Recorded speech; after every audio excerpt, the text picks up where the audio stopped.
आज आपण शिकणार आहोत पुली. पुली काय असते? भिगेवरती जे बसवलेलं असतंय ना तसे पुली. पण आपल्या सिलेबस मध्ये जे पुली आहे ना ते आयडियल पुली आहे. तर आयडियल पुली काय असतं? एक तर मासलेस आणि दुसरी गोष्ट फ्रिक्शनलेस. आपण शिकणार आहोत आयडियल पुली. आणि आयडियल पुली काय असतं? एक तर ते मासलेस असतं, मासलेस म्हणजे अतिशय मास कमी आहे, आणि दुसरी गोष्ट फ्रिक्शनलेस आहे. ओके, तर ही जी स्ट्रिंग आहे या पुलीच्या वरती, इथं या स्ट्रिंगच्या मध्ये आणि पुलीच्या मध्ये फ्रिक्शन आहे, ही एक गोष्ट. आणि मासलेस आहे पुली, आणि ही स्ट्रिंग आहे.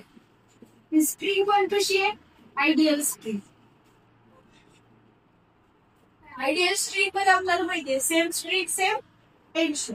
आता काय केलं, पुलीच्या एका बाजूला एक मास लटकवला M2 आणि दुसऱ्या बाजूला एक मास लटकवलं M1. ओके, आणि M2 हे जास्त आहे M1 पेक्षा. तर काय होणार, जे जास्तीचं मास आहे ते खाली येणार आणि जे कमी मास आहे ते वर जाणार. इकडचं एक्सेलरेशन A असेल ना तर या साईडचं पण एक्सेलरेशन Aच. याचं कारण काय, दोन्ही साईडचं एक्सेलरेशनचं मॅग्निट्यूड सारखं काय येईल, कारण की स्ट्रिंग आयडियल आहे.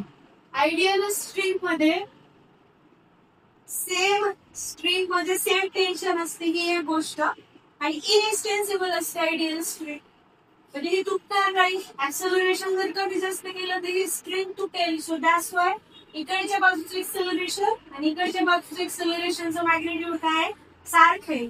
आणि हे तयार झालेलं जे स्ट्रक्चर आहे ना pulley with that two masses and string is known as Atwood machine. याला फिजिक्स मध्ये एक नाव दिलेलं असतं ऍटवुड मशीन.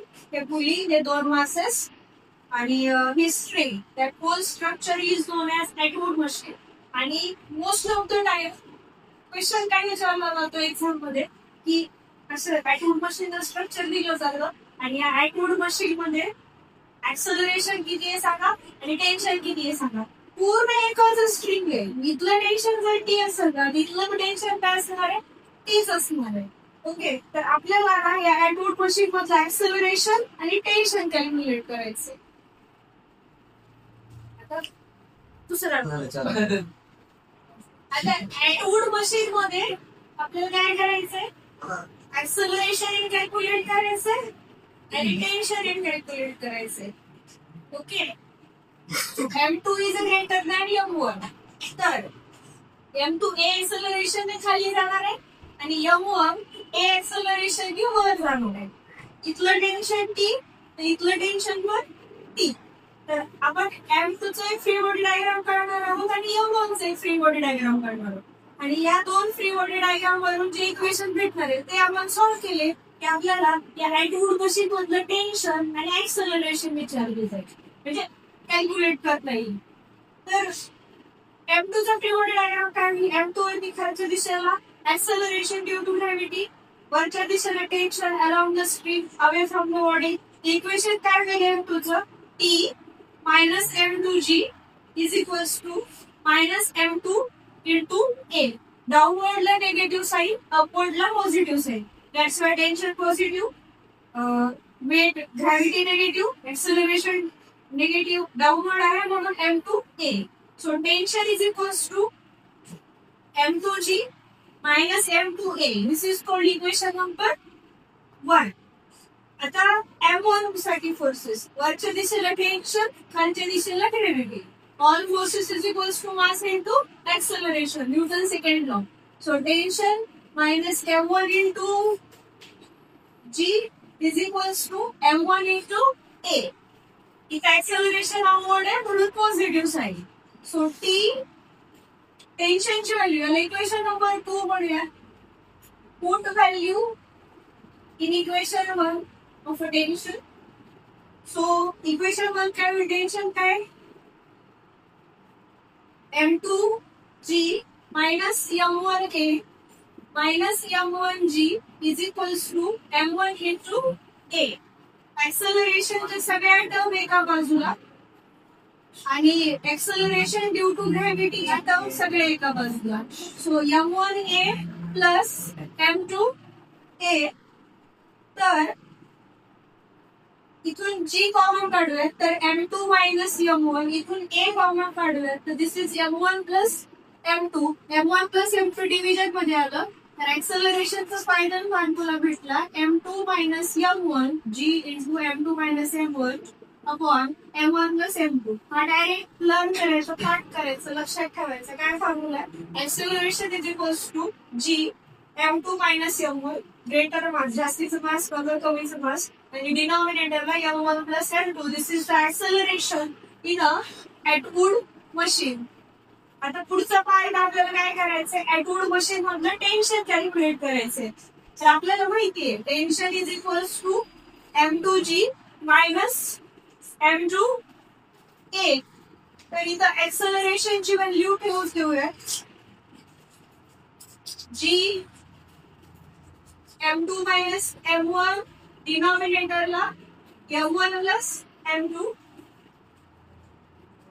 तर टेन्शनचे एक्सप्रेशन मधून हे कॉमन काढलं तर शिल्लक काय राहिलं 1 minus G M2 minus M1, sorry G चं कॉमन काढलं M2 मायनस M1 डिनॉमिनेटरला M1 plus M2 cross multiply केलं M1 प्लस M2 हे ब्रॅकेटला मायनस मल्टिप्लाय केलं मायनस M2 प्लस M1 डिनॉमिनेटरला M1 प्लस M2 हे M2 M2 0 झालं. M1 आणि M1 चं समेशन 2M1 M2G डिनॉमिनेटरला M1 plus M2. This is the tension in a Atwood machine. 2M1 M2 into G upon M1 plus M2. आणि acceleration किती Atwood machine मध्ये? Acceleration is equals to G M2 minus M1 upon M1 plus M2. हे दोन फॉर्म्युले learn करायचे. तर आपण हा question solve करणार. दोन मासेस आहेत, एक 40 किलोचं एक 30 किलोचं आहे आणि हे आयडियल खोलीनं कनेक्टेड आहे. तर पूर्ण सिस्टमचं ऍक्सलरेशन आपल्याला कॅल्क्युलेट करायचंय. तर माहितीये जे जास्तीचं मास आहे ते डाऊनवर्ड येणार आहे आणि जे कमीचं मास आहे ते वर जाणार आहे. सो 30 किलो वर चाललंय आणि 40 किलो खाली यायला लागले. तर हे ऍक्सलरेशनचं मॅग्नेट्यूड दोन्ही बाजूचं काय सारखं आहे. तर 40 किलोचं फ्री बॉडी डायग्राम, 30 किलोचं फ्री बॉडी डायग्राम आणि हे जर तुम्ही सॉल्व्ह केलं तर तुम्हाला पूर्ण सिस्टमच्या ऍक्सलरेशनचं मॅग्नेट्यूड भेटेल. तर इथं ना नॉर्मल परपेंडिक्युलर टू प्लेन असणार आहे, परपेंडिक्युलर टू वन टाइप असणार आहे आणि tension along the incline plane असणार आहे. Normal perpendicular to incline plane असणार आहे आणि MG मात्र डाऊनवर्ड असणार आहे. ओके, तर आपण हा क्वेश्चन सॉल्व्ह करत असताना ऍक्सिस चेंज करायचे. अलॉंग इन्क्लाइन प्लेन कन्सिडर करायचं एक्स ऍक्सिस आणि perpendicular to incline plane consider करायचं वाय ऍक्सिस. याचं कारण काय, असं केल्याने फक्त आपल्याला MGचे कॉम्पोनंट करावे लागतील. नॉर्मल आणि टेन्शन तर डायरेक्ट अलॉंग एक्स ऍक्सिस येईल आणि नॉर्मल अलॉंग वाय ऍक्सिस येईल आणि फक्त कॉम्पोनंट MGचे केले की आपला आन्सर येऊन जाईल. तर हे 30 हे 90 डाऊनवर्ड आहे ना परपेंडिक्युलर डायरेक्शन मध्ये, तर हे 90 हे 60. तर इन्क्लाइन प्लेन ला परपेंडिक्युलर डायरेक्शन मध्ये वाय ऍक्सिस सोबत MG ने किती अँगल बनवला 30 डिग्री, कारण हे 60 तर हे 30. तर MGचा इकडचा कॉम्पोनंट काय होईल 40G cos 20 आणि इकडचा कॉम्पोनंट काय होईल 40G sin 30.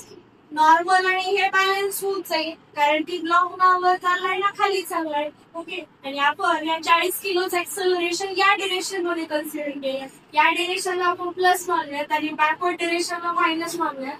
तर अलॉंग एक्स ऍक्सिस काय दिसून येईल आपल्याला 40 किलो टेन्शन इकडच्या बाजूला आणि इकडच्या बाजूला 40G sin 30 असतं 1/2 आणि ऍक्सलरेशन मागे तिथे इक्वेशन होईल tension minus 20G is equals to 40A minus sign का आलाय कारण ऍक्सलरेशन मागे. So tension is equals to हे 20G minus 40A. This is equation number 1. आता 30 किलोचं फ्री बॉडी डायग्राम बघूया, त्याच्यावर दुसरं इक्वेशन भेटेल. हे दोन इक्वेशन सॉल्व्ह केलेली ऍक्सलरेशन भेटून जाईल. तिथं MG पुन्हा डाऊनवर्ड हे 90 हे 30 आहे हे 60 आहे. तर हा अँगल पुन्हा 30 होईल.